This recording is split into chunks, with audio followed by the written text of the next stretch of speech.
ওমা আজকে কি বানাচ্ছ? আজকে আমরা বানাবো তিলের খাজা। তিলের খাজা?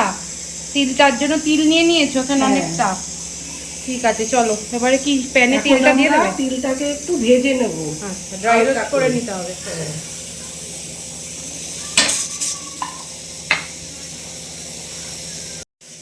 তিলের খাজার জন্য প্রথমে তুমি তিলটাকে ড্রাই রোস্ট করে নিচ্ছ, হালকা করে ভেজে নিচ্ছ। তারপরে এটা গুড় দিয়ে হবে। তারপরে দুধটাকে আমরা জাল দেবো, চিট বানাবো।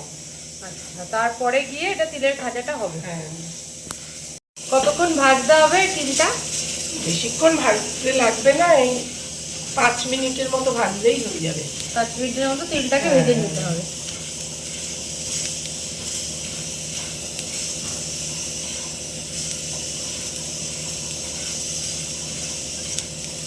তিলের কালারটা চেঞ্জ হলেই হয়ে যাবে। তিলের কালারটা চেঞ্জ হতে হবে, তাই তো? সেরকম মনে হচ্ছে। ততক্ষণ পর্যন্ত ড্রাই রোস্ট করে ভালো করে রোস্ট করে নিতে হবে। নামা, এটা হয়ে গেছে ড্রাই রোস্ট করা। আমরা প্লেটে ঢেলে নিচ্ছি, এবার নামিয়ে নিলে।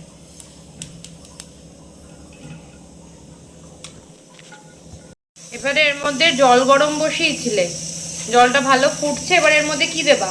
এবারে আখের গুড় দিলাম। এবারে এর মধ্যে আখের গুড় দিচ্ছ।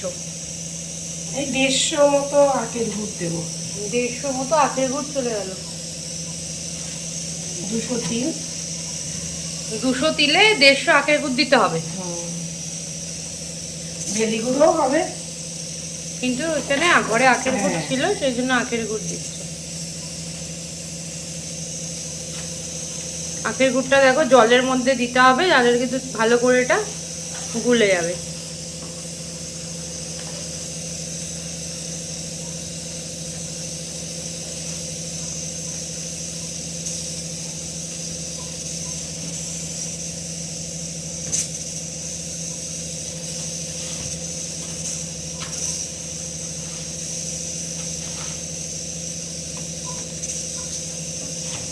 গুড় আমাদের দেয়া হয়ে গেছে। এবার এটাকে যতক্ষণ না ভালোভাবে চিট তৈরি করতে হবে, ভালো করে গুড়টাকে এবারে মিলিয়ে নিতে হবে কিন্তু, তাই তো মা? দেখো গুড়টা একদম টকবক করে ফুটছে। এবারে কি মা, এটা কি হয়ে গেছে শিরা না একটু বাকি আছে?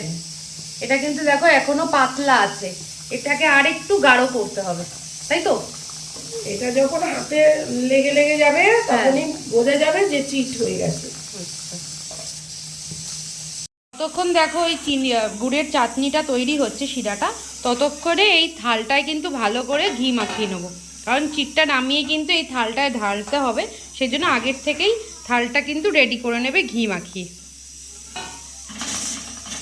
কম পর্যায়ে পৌঁছিয়েছি, গ্যাসটা কমাও মা।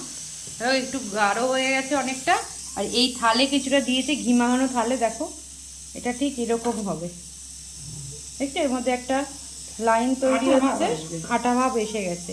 ঠিক এরকম পর্যায়ে গেলে চাটনিটা, গুড়ের শিরাটা পুরো তৈরি হয়ে গেছে।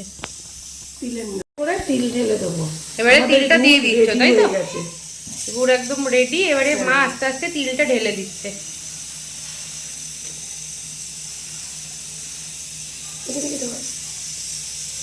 এবারে কিন্তু আসল নিয়ে এটাকে ভালো করে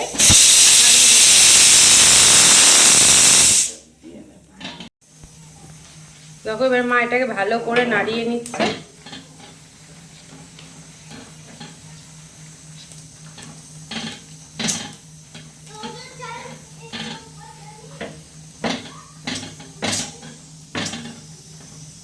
কালারটা দেখো এত সুন্দর এসেছে, যেহেতু আখের গুড় ওই জন্য কালারটাও ভালো এসেছে, আর গন্ধ তো খুবই সুন্দর বেরোচ্ছে। তোমরা চাইলে কিন্তু থালটায় ঘিয়ের জায়গায় সর্ষের তেলও মাখিয়ে নিতে পারো। আমার কাছে ঘি ছিল তাই লাগিয়ে নিলাম, ঘি দিলে একটু গন্ধটা সুন্দর বেরোবে।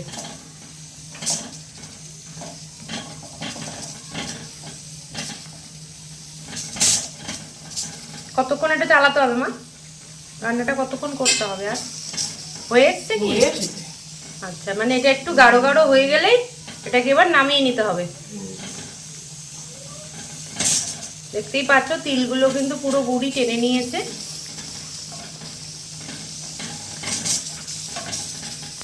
এবার আমরা ঢেলে দেবো। এবারে মা গ্যাসটা অফ করে দিল। দেখো এবার মা হচ্ছে এটাকে ঢেলে নিচ্ছে থালে। এই থালটার মধ্যে ঘি মাখিয়ে রেখেছিলাম ওখানে পুরোটাই ঢেলে দিল। দেখো ঘি মাখানোর ফলে আপনা আপনি এটা কিন্তু ভালো করে এটা কিন্তু ছড়িয়ে গেছে থালের মধ্যে। আর থালটা কিন্তু অবশ্যই বড় থালা নেবে। 200 গ্রাম তিল এখানে আমাদের। এখানে কিন্তু 200 তিল আছে আর 150 গ্রাম গুড় ব্যবহার করা হয়েছে।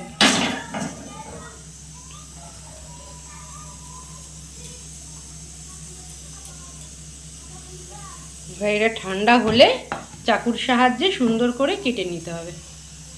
আমাদের তিলের খাজা কিন্তু একদম লাস্ট পর্যায়ে পৌঁছে গেছে। খুব সুন্দর লাগছে দেখতে, এত সুন্দর গোল্ডেন একটা কালার এসেছে আর এত সুন্দর গন্ধ বেরোচ্ছে। তোমরা কিন্তু অবশ্যই ট্রাই করো। দেখো এখানে তিলের খাজাটা এবার মা কেটে নিচ্ছে ভালো করে পিস পিস করে। এখনো কিন্তু এটা নরম আছে, তোমরা কিন্তু আরেকটু শক্ত হলে তারপর কেটো। আর নরম অবস্থায় কাটলেও একদিকে ভালো, তাহলে কিন্তু ভালোভাবে উঠে যাবে। এটা যখন স্টোর করবে তখন এটা আপনি আপনি শক্ত হয়ে যাবে।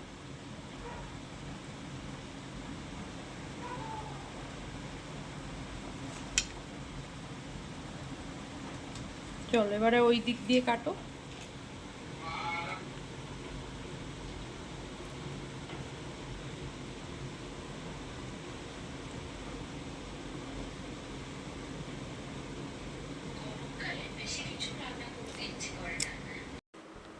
দেখতেই পাচ্ছ দুটো তুলে খাওয়াও হয়ে গেছে, টেস্টও করলাম, খুব ভালো হয়েছে খেতে।